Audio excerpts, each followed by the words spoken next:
오늘은 복되고 거룩한 주일입니다. 주님께 예배 드리는 모든 형제 자매들께 은혜와 평강이 충만하길 기원합니다. 이제 우리의 마음과 뜻과 힘을 다하여 3월 두 번째 주일 예배를 하나님께 올려 드립시다. 주 안에서 항상 기뻐하라. 내가 다시 말하노니 기뻐하라. 너희 관용을 모든 사람에게 알게 하라. 주께서 가까우시니라. 아무것도 염려하지 말고 다만 모든 일에 기도와 간구로 너희 구할 것을 감사함으로 하나님께 아뢰라. 그리하면 모든 지각에 뛰어난 하나님의 평강이 그리스도 예수 안에서 너희 마음과 생각을 지키시리라. 아멘. 인간의 모든 생사 화복과 우주 만물을 주관하시는 하나님 아버지, 우리의 상황이 무척 어렵습니다. 우리를 불쌍히 여겨 주옵소서. 우리는 예배자임을 고백합니다. 어떤 상황에서도 영과 진리로 예배 드리게 하옵소서. 예배를 통해 우리 안의 기쁨과 관용과 담대함과 기도를 회복시키소서. 모든 지각에 뛰어난 하나님의 평강으로 우리를 지켜 주옵소서. 예수님의 이름으로 기원 드립니다. 아멘. 주보에 있는 찬양을 함께 드리겠습니다. 괴로울 때 주님의 얼굴 보라.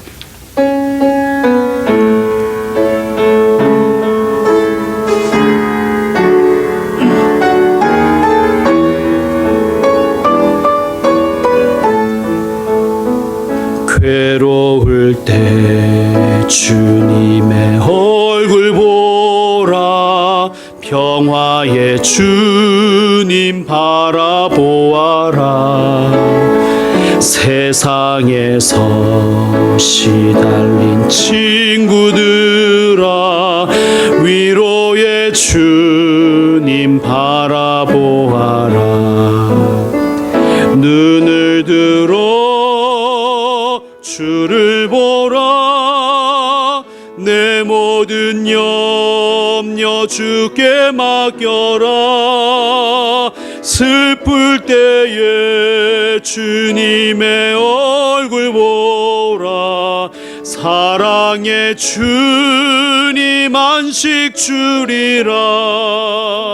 힘이 없고 내 마음 연약할 때 능력의 주님 바라보아라. 주의 이름 부르는 모든 자는 힘 주시고 늘 지켜주시리. 눈을 들어 주를 보라. 내 모든 염려 주께 맡겨라. 슬플 때에 주님의 얼굴 보라.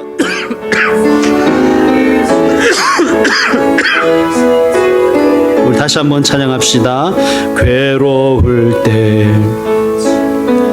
얼굴 보라. 평화의 주님 바라보아라.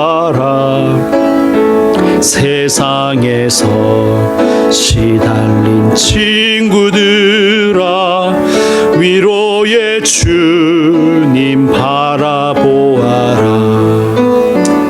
눈을 들어 주를 보라.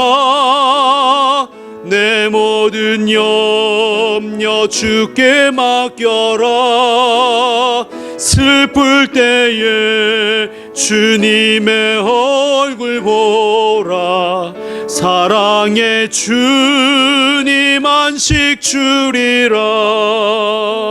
힘이 없고 내 마음 연약할 때 능력의 주님 바라보아라. 주의 이름 부르는 모든 자는 힘 주시고 늘 지켜주시리. 눈을 들어 주를 보라. 내 모든 염려 주께 맡겨라. 슬플 때에 주님의 얼굴 보라. 사랑의 주님 안식 주리라. 눈을 들어 주를 보라.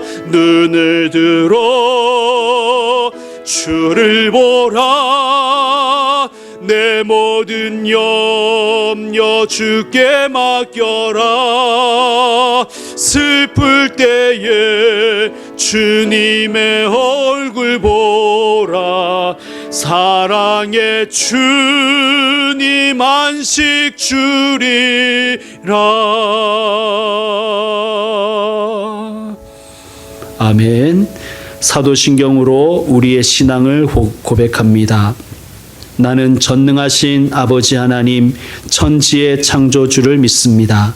나는 그의 유일하신 아들 우리 주 예수 그리스도를 믿습니다. 그는 성령으로 잉태되어 동정녀 마리아에게서 나시고 본디오 빌라도에게 고난을 받아 십자가에 못 박혀 죽으시고 장사된 지 사흘 만에 죽은 자 가운데서 다시 살아나셨으며 하늘에 오르시어 전능하신 아버지 하나님 우편에 앉아 계시다가 거기로부터 살아있는 자와 죽은 자를 심판하러 오십니다.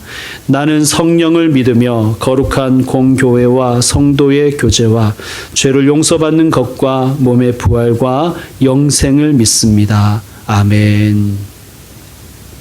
찬송 429장을 함께 드립시다.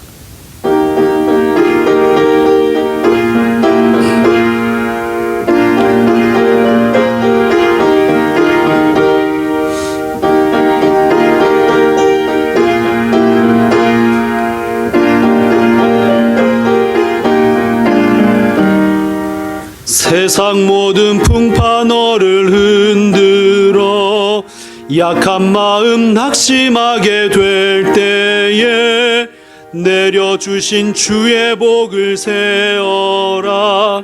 주의 크신 복을 내가 알리라. 받은 복을 세어 보아라. 크신 복을 내가 알리라. 받은 복을 세어 보아라. 주의 크신 복을 내가 알리라.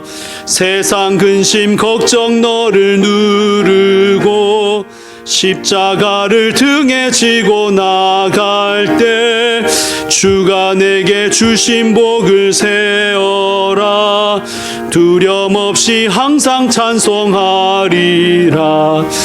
받은 복을 세어 보아라. 크신 복을 내가 알리라.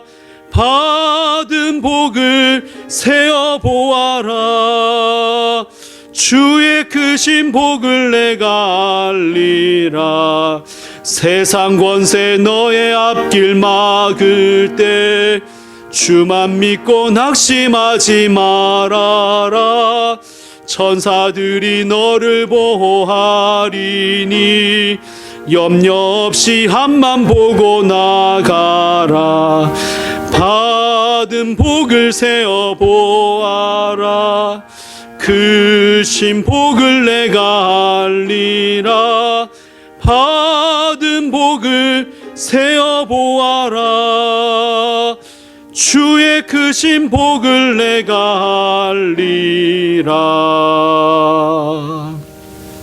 아멘. 함께 나눌 교독문은 125번입니다.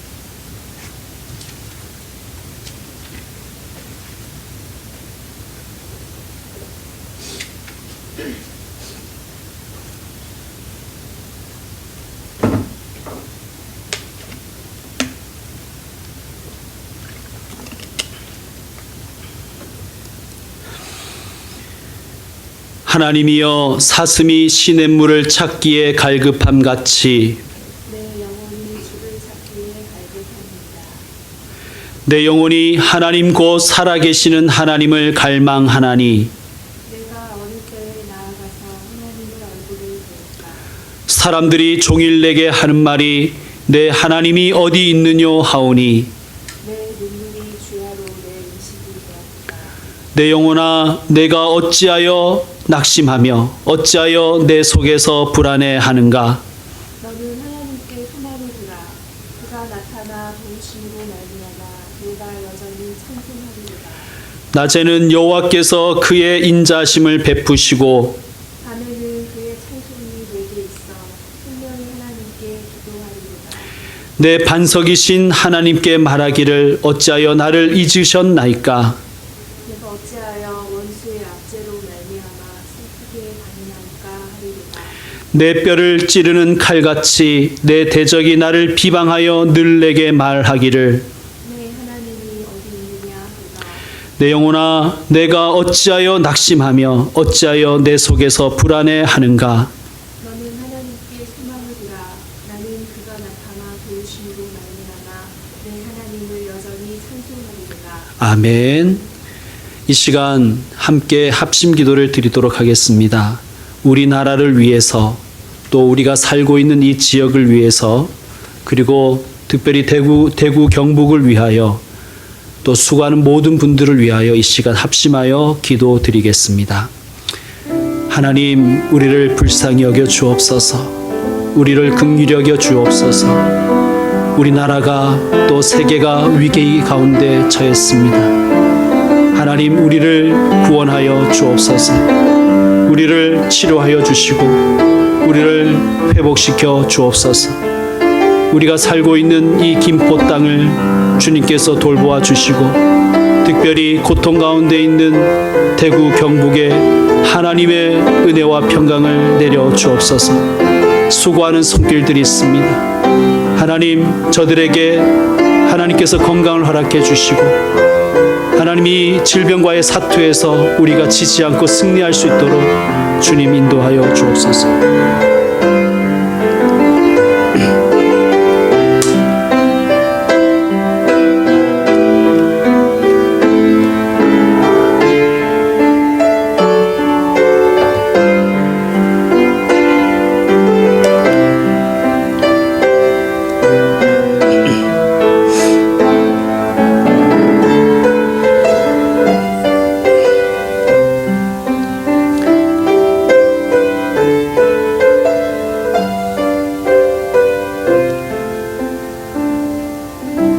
다 같이 주님이 가르쳐 주신 기도를 드리겠습니다.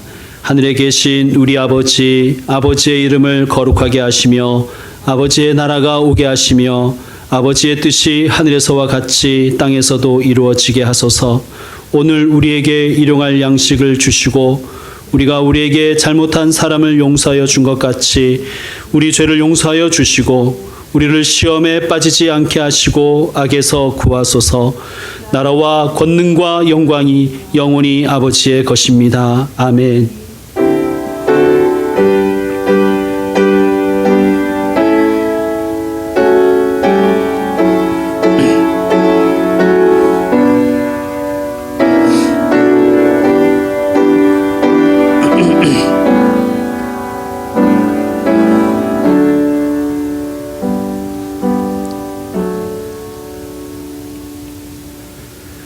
교회 소식을 말씀드리도록 하겠습니다.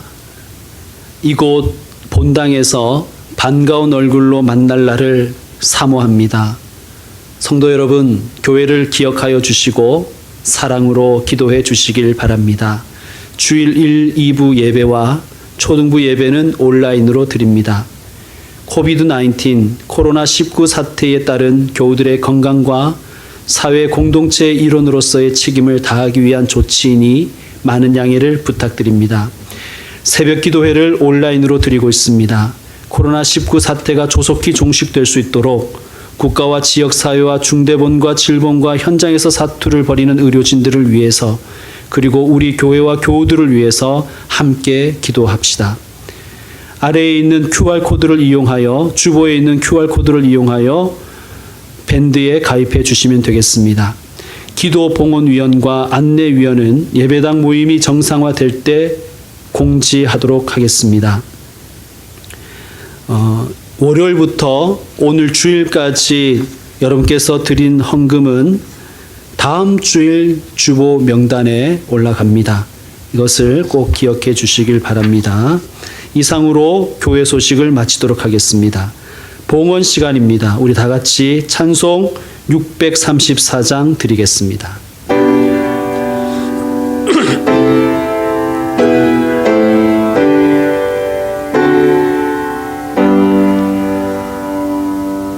모든 것이 주께로부터 왔으니 이 예물을 주께 드리나이다.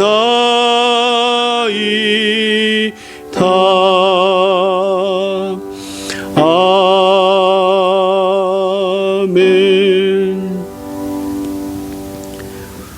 은혜와 사랑과 자비가 풍성하신 하나님 아버지, 코로나19 확산으로 우리가 혼란과 불안 속에 있습니다.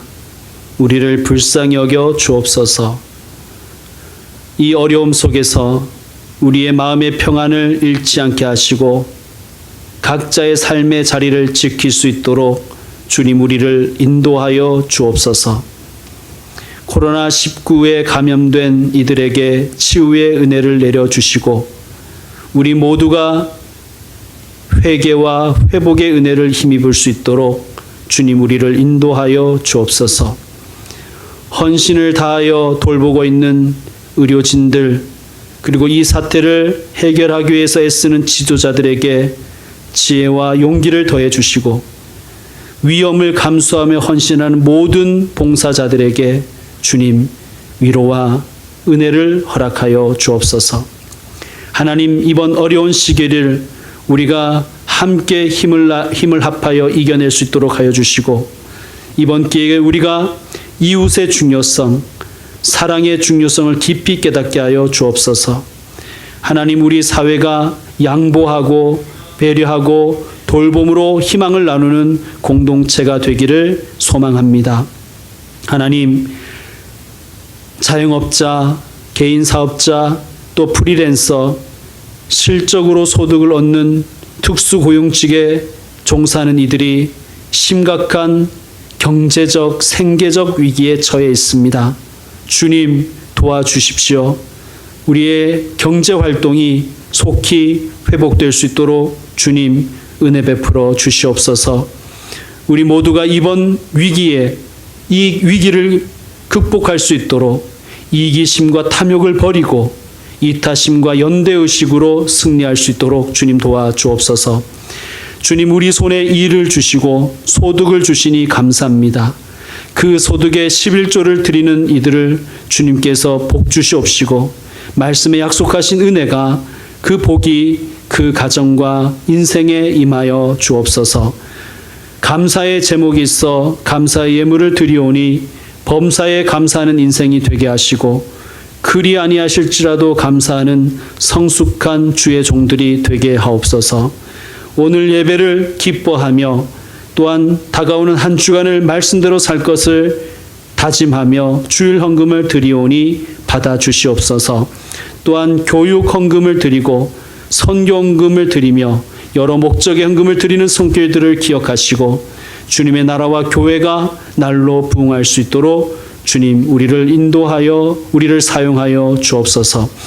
가난한 성도에게는 위로와 일용할 것들을, 일자리를 구하는 성도에게는 좋은 일자리를, 자녀를 잘 키우고 싶은 성도에게 지혜와 명철과 겸손을, 또 병든 이들에게 치유와 회복을, 경제적 위기에 처한 이들에게 경제적 회복을 허락하여 주옵소서. 이 예물이 하나님의 나라와 교회를 위하여 쓰여지듯이 우리도 주님께 쓰임 받게 하여 주시옵소서. 치유자 되시는 예수 그리스도의 이름으로 기도드립니다. 아멘. 오늘 우리에게 주시는 하나님의 말씀은 요한계시록 19장 9절에서 10절까지의 말씀입니다.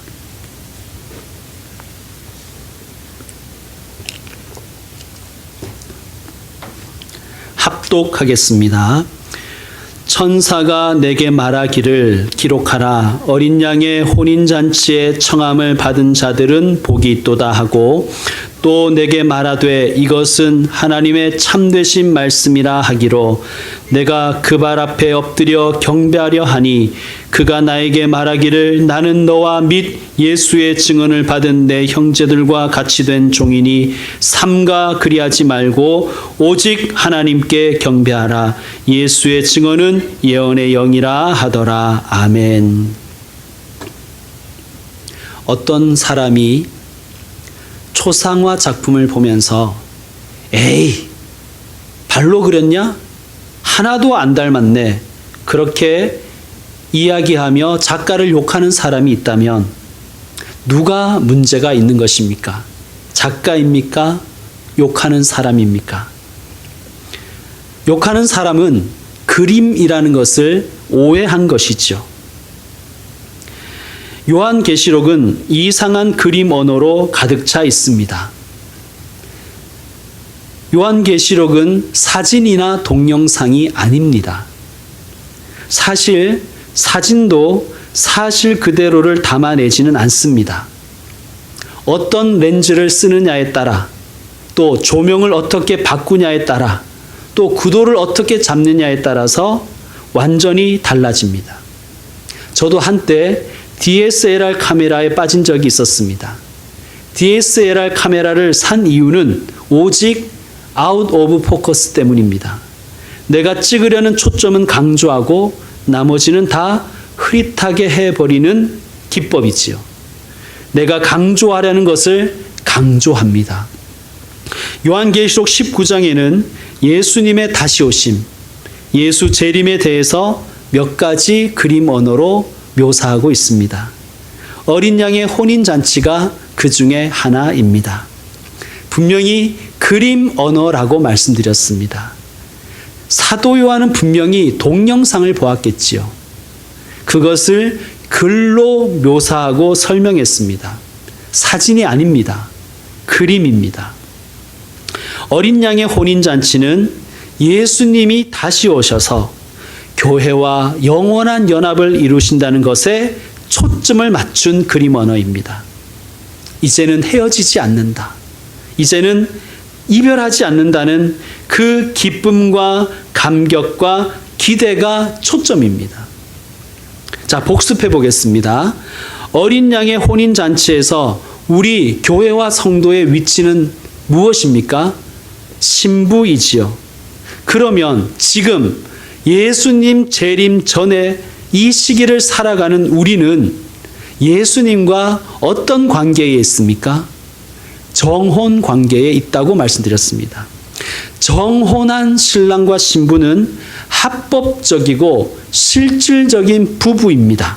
그러나 아직 완전한 연합을 이루지 않은 상태입니다. 그러므로 교회는 어린 양의 아내입니다. 예수님은 교회와 영원히 함께 거할 처소를 준비 중에 계십니다. 거처가 다 준비되면 다시 오십니다. 신랑이 오실 때에 아내인 교회가 할 일은 신랑이 오실 때까지 아내인 교회가 할 일이 있습니다. 무엇입니까? 신부 수업입니다. 신부 수업의 내용을 할렐루야로 설명드렸습니다. 너는 하나님을 찬양하라. 너는 여호와를 찬양하라. 성도 여러분, 저와 여러분의 영과 혼과 육과 삶이 할렐루야로 충만하고 물들어가기를 축원합니다. 오늘 우리가 읽은 9절 말씀에는 교회와 성도를 가리켜 이렇게 표현합니다. 청함을 받은 자들.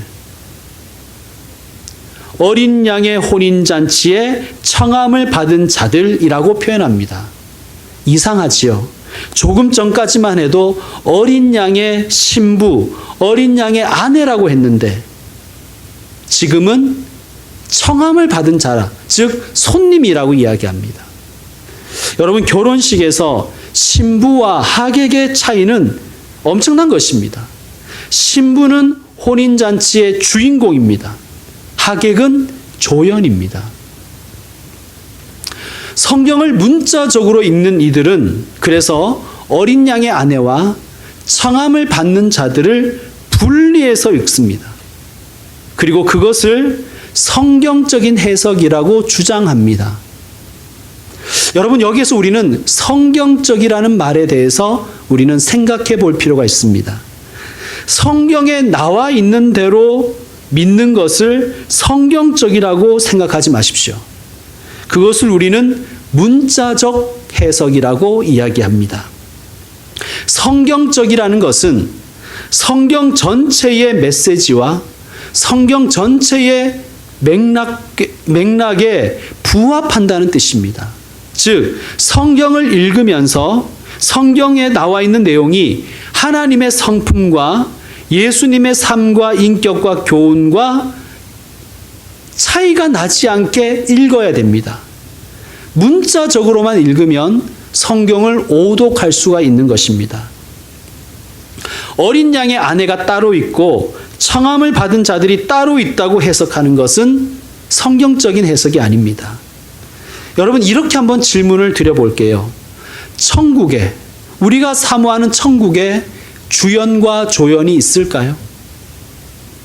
더 노골적으로 질문합니다. 주님께서 오셔서 창조하실 새하늘과 새 땅에 계급이 존재할까요? 귀족 계급, 평민 계급, 혹은 상류층, 하층민, 혹은 지배 계급과 피지배 계급이 새하늘과 새 땅에 존재할까요? 신천지와 같은 이단은 구원받는 사람을 14만 4천과 흰옷 입은 무리로 구분합니다. 14만 4천이 다 차면 흰옷 입은 무리가 몰려올 것이다라고 주장합니다. 나중에 14만 4천은 제사장, 영원히 왕노릇하는 지배 계급, 귀족 계급이 되는 셈이고, 흰옷 입은 무리는 14만 4천의 다스림을 받는 영원한 피지배 계급이 된다는 주장입니다. 그게 천국입니까?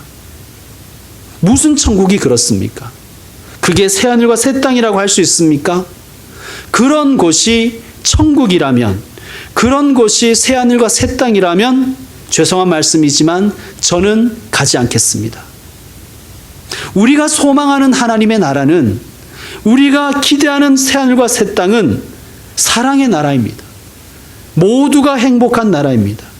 모두가 주인의식 가지고 사랑으로 섬기는 나라가 천국이요 새하늘과 새 땅 아니겠습니까? 이 불공평하고 불의한 세상은 기껏 살아야 100년입니다. 아무리 불공평해도, 마스크 사기가 아무리 어려워도 사실 100년만 참으면 됩니다. 그런데 영원히 불공평하고 영원히 양극화된 그곳이 천국이라면 뭐하러 천국에 갑니까? 그냥 여기에서 살다 말지요. 마찬가지로 어린 양의 아내가 될 사람은 교주 한 명이고, 청함을 받는 사람 혹은 초대받은 사람, 객은, 조연은 나머지 신도들이라면 그것은 하나님의 사람들을 차별하는 것입니다. 우리가 성경을 들이대며 차별을 운운하고 차별을 옹호하는 것은 비성경적인 것입니다.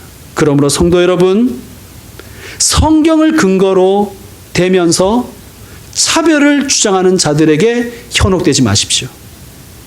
오도되지 않는 교회, 오도하지 않는 성도가 되시기를 부탁드립니다.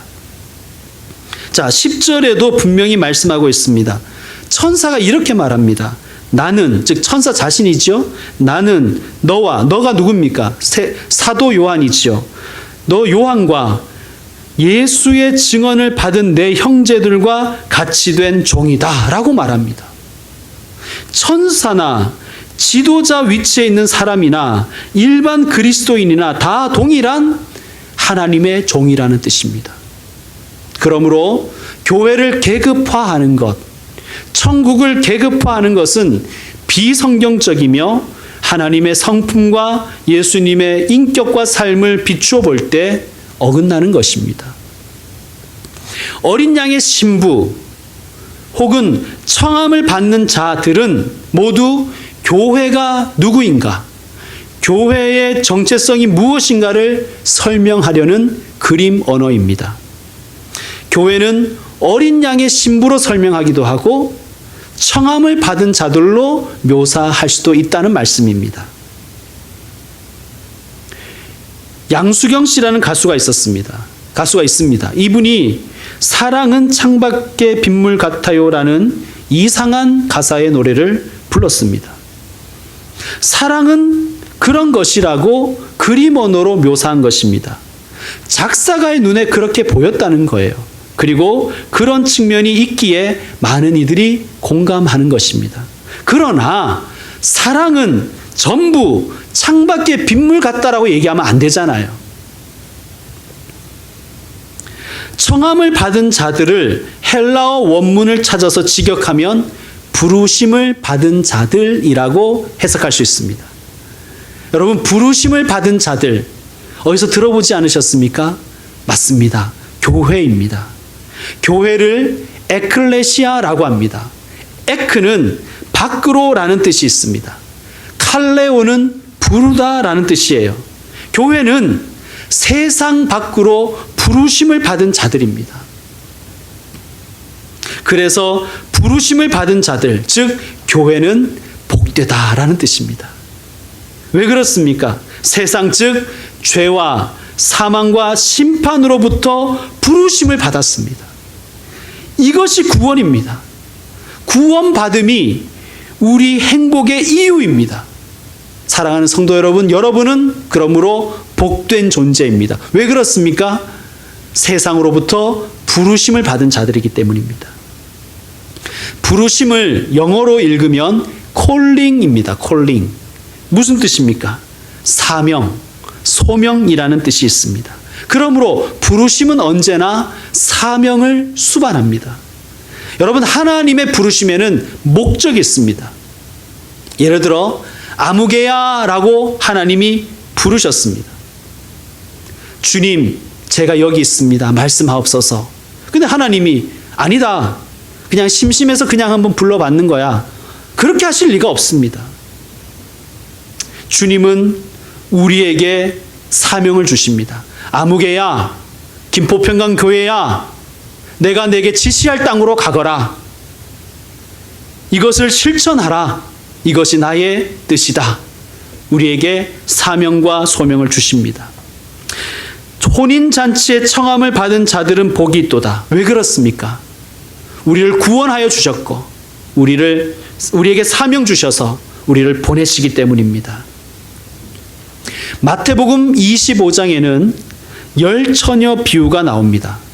한번 찾아서 우리가 읽어보겠습니다. 마태복음 25장 1절에서 13절입니다.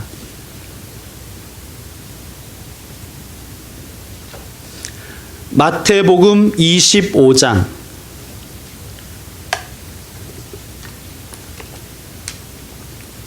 1절에서 13절입니다. 교독으로 읽겠습니다. 13절은 합독합니다. 마태복음 25장 1절, 그때에 천국은 마치 등을 들고 신랑을 맞으러 나간 열처녀와 같다 하리니 그 중에 5은 미련하고 5은 슬기 있는 자라.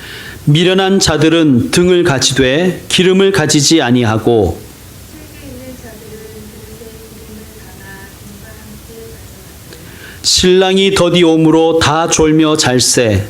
밤중에 소리가 나되 보라 신랑이로다 맞으러 나오라 하되 이에 그 처녀들이 다 일어나 등을 준비할세. 미련한 자들이 슬기 있는 자들에게 이르되 우리 등불이 꺼져가니 너희 기름을 좀 나눠달라. 슬기 있는 자들이 대답하여 이르되 우리와 너희가 쓰기에 다 부족할까 하노니 차라리 파는 자들에게 가서 너희 쓸 것을 사라 하니 그들이 사러 간 사이에 신랑이 오고 준비하였던 자들은 함께 혼인잔치에 들어가고 문을 닫히니라. 그 후에 남은 처녀들이 와서 이르되 주여 주여 우리에게 열어 주소서. 대답하여 이르되 진실로 너희에게 이르노니 내가 너희를 알지 못하구나 하였느니라. 그런즉 깨어 있으라. 너희는 그 날과 그때를 알지 못하느니라. 아멘. 열처녀 비유에서 교회와 성도는 신부의 들러리로 묘사됩니다. 신부의 들러리는 신랑을 맞이하는 소명, 맞이하는 사명이 있습니다. 그것을 위해서 청함을 받았습니다. 부르심을 받았습니다. 그러므로 신부의 들러리는 신랑이 오기 전까지 항상 기름을 준비하고 있어야 합니다. 깨어 있으라. 깨어 있으라. 청함을 받은 자가 해야 할 일입니다. 주님 우리에게 말씀하십니다. 교회여 깨어 있으라. 내 아들 내 딸아 깨어 있으라. 세상에 취하여 살지 말아라. 눈을 부릅뜨고 살아야 한단다. 잠들어서는 안 된다. 깨어 있으라.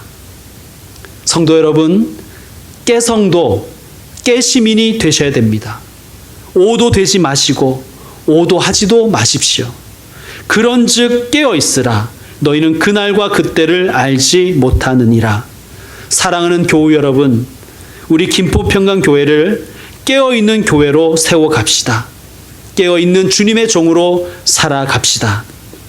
한 군데 더 찾아보겠습니다. 이왕 마태복음에 왔으니 마태복음 22장 말씀을 찾아보겠습니다. 마태복음 22장 1절에서 14절까지의 말씀입니다. 마태복음 22장 1절에서 14절을 교독으로 읽겠습니다.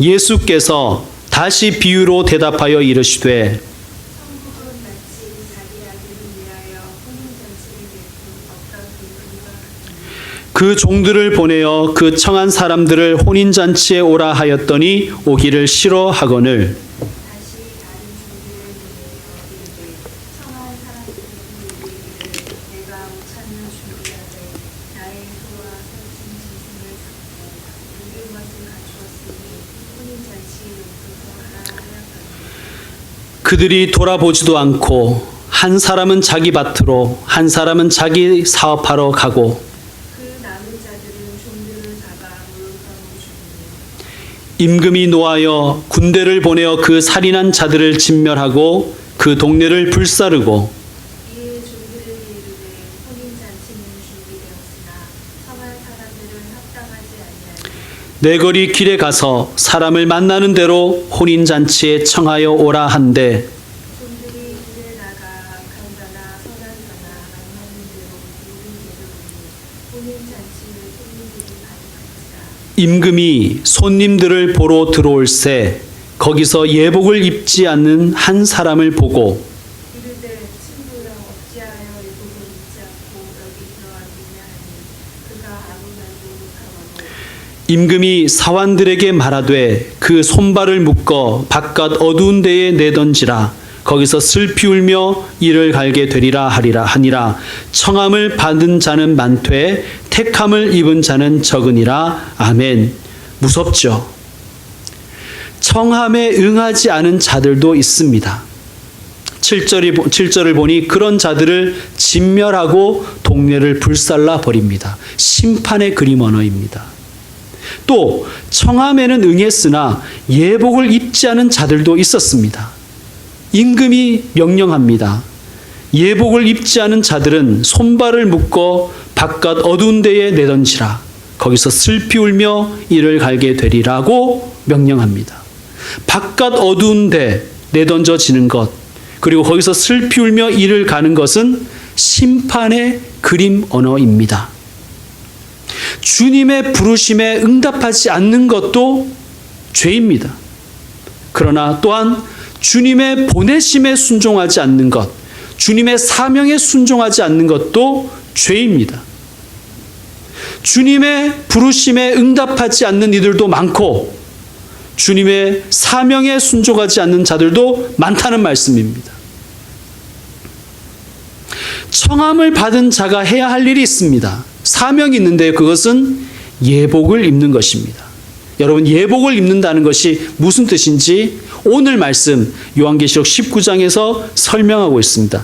요한계시록 19장 넘어오셔서 8절 말씀을 함께 합독합시다. 8절입니다. 시작.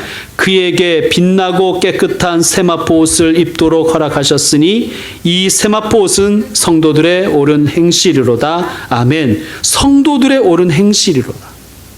자, 정리합시다. 청함을 받은 자에게 요구합니다. 기름을 준비하라, 예복을 입으라. 준비한 자에게 주님의 다시 오심은 축제입니다. 그러나 준비하지 못한 자에게 예수 재림은 재앙이요 심판이 될 것입니다. 깨어있는 사람, 옳은 행실의 삶을 사는 저와 여러분 되시기를 부탁드립니다. 그러면 우리는 질문을 해야 됩니다. 깨어있는 삶이란, 옳은 행실의 삶이란 무엇인가? 10절에 답이 있습니다. 10절 말씀 같이 읽겠습니다. 시작. 내가 그 발 앞에 엎드려 경배하려 하니 그가 나에게 말하기를 나는 너와 및 예수의 증언을 받은 내 형제들과 같이 된 종이니 삼가 그리하지 말고 오직 하나님께 경배하라. 예수의 증언은 예언의 영이라 하더라. 아멘. 요한이 너무나 감격해서 천사의 발 앞에 엎드려 경배하려고 했습니다. 놀랍고 귀하고 복된 소식을 전해준 메신저에 대한 고마움의 표시였겠죠. 그런데 그 천사는 정색을 하며 말합니다. 나는 너와 예수의 증언을 받은 내 형제들과 같이 된 종이니 삼가 그리하지 말고 오직 하나님께 경배하라. 당시에 천사 숭배가 많았다는 것을 우리는 은연중에 알 수 있습니다. 아니, 인간도 신으로 추앙하는데 천사 숭배야 오죽했겠습니까? 얼마 전에 이만희가 나와서 사과를 했지요. 그런데 지금도 신천지인들은 이만희가 자신들을 위해서 고초를 당했다고 안타까워하고 이만희를 위해서라면 죽음도 불사하겠다고 그렇게 이야기한다고 합니다. 이 얼마나 어리석고 불쌍한 사람들입니까? 한 인간을 이긴 자라고 예수의 영이 내릴 보혜사라고 숭배하고 있습니다. 10절 말씀을 우리는 명심해야 됩니다. 삼가 그리하지 말고 천사라 할지라도 숭배하지 말고 오직 하나님께 경배하라. 아멘. 오직 하나님께 경배하라. 이것이 예수님의 증언이라는 것입니다. 그리고 예수님의 증언은 예언의 영이라는 말씀입니다. 예언의 영, 여기서 영은 본질 혹은 핵심으로 해석하는 것이 좋습니다. 여러분, 예수님의 증언이 뭡니까?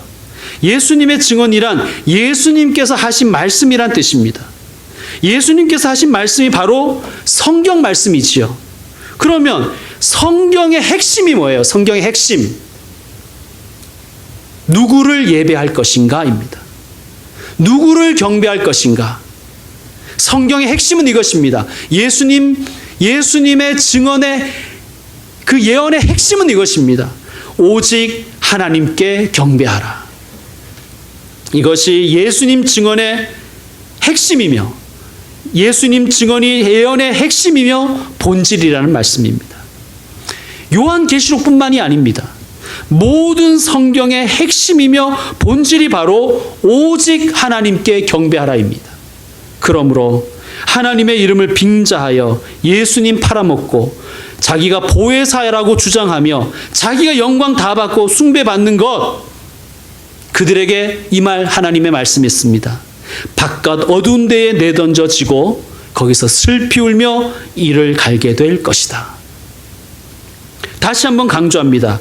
오직 하나님만 예배하십시오. 이것이 깨어있는 성도, 깨어있는 교회입니다. 깨어있는 성도와 교회가 되시기를 부탁드립니다. 이제 말씀을 마무리하겠습니다. 우리는 어린 양의 아내이며 또한 청함을 받은 자입니다. 주님이 우리를 불러주셨습니다.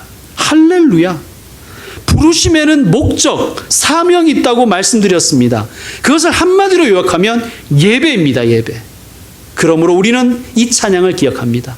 부르신 곳에서 나는 예배하네. 할렐루야. 누구를 예배할 것인가? 이것이 영적 싸움인 거예요. 세상을 예배할 것인가? 하나님을 예배할 것인가? 돈을 숭배할 것인가? 오직 예수님을 경배할 것인가? 깨어있는 성도, 예복을 입는 교회가 되길 원합니다. 예수님의 재림 때까지 우리는 부르심을 입은 자들로서 말씀과 기도로 세우심을 받고 세상으로 보내심을 받은 종들입니다. 이 부르심과 사명을 잊지 말고 부르심 앞에 깨어있고 우리의 사명 앞에 깨어있는 저와 여러분 다 되시기를 주의 이름으로 축원드립니다. 기도하겠습니다. 아멘. 주 예수여 어서 오시옵소서. 청함을 받은 자들, 부르심을 받은 자들이 교회임을 배웠습니다. 그리고 교회는 복되다고 말씀하셨습니다. 부르심에 응답하게 하여 주옵소서. 또 부르심에 응답하였으니 세우심을 받게 하여 주옵소서. 부르심과 세우심에 응답하였으니 이제는 보내심에 또한 순종하게 하여 주옵소서. 그래서 깨어있는 그리스도인이 되게 하여 주옵소서. 깨어있는 민주시민이 되게 하여 주옵소서. 깨어 기도하며 예배를 사모하며 삶의 예배를 드리는 하나님의 종들이 되게 하여 주옵소서. 예수님의 이름으로 기도드립니다. 아멘. 결단의 찬양을 드리도록 하겠습니다. 찬송 175장입니다.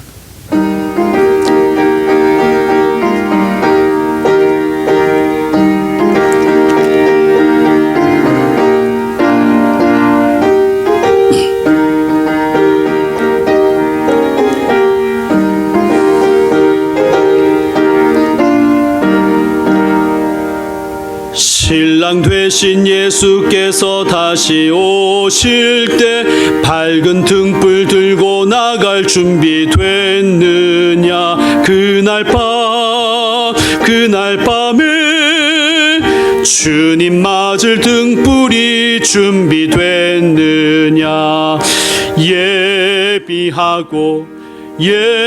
예비하라.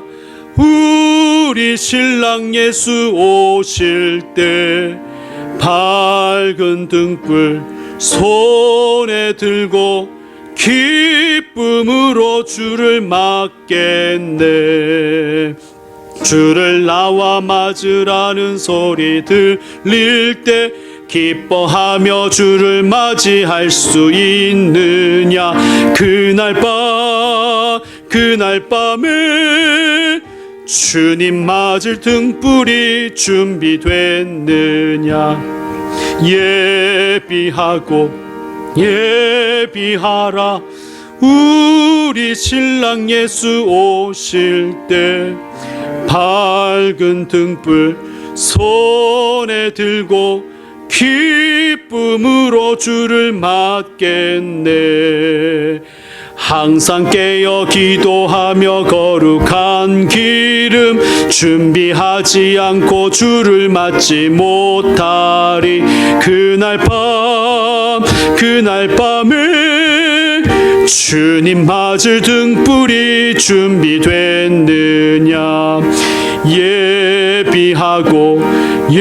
예비하라. 우리 신랑 예수 오실 때 밝은 등불 손에 들고 기쁨으로 주를 맞겠네. 그날 밤에 영화로운 혼인 잔치에 기뻐하며 할렐루야 찬송 부르리. 그날 밤에 주님 맞을 등불이 준비됐느냐.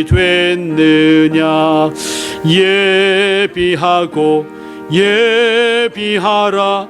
우리 신랑 예수 오실 때 밝은 등불 손에 들고 기쁨으로 주를 맞겠네.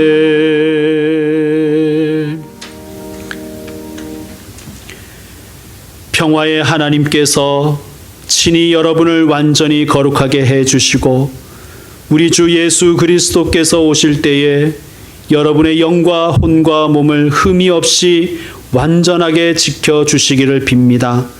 여러분을 부르시는 분은 신실하시니 이 일을 또한 이루실 것입니다. 주 예수 그리스도의 은혜와 하나님의 그 크신 사랑과 성령의 교통하심이 부르심, 세우심, 보내심에 응답하며 순종하기를 원하고 또한 깨어있는 성도, 깨어있는 교회가 되기를 다짐하는 모든 주님의 아들, 딸들에게 이제로부터 영원토록 함께 있을지어다. 아멘.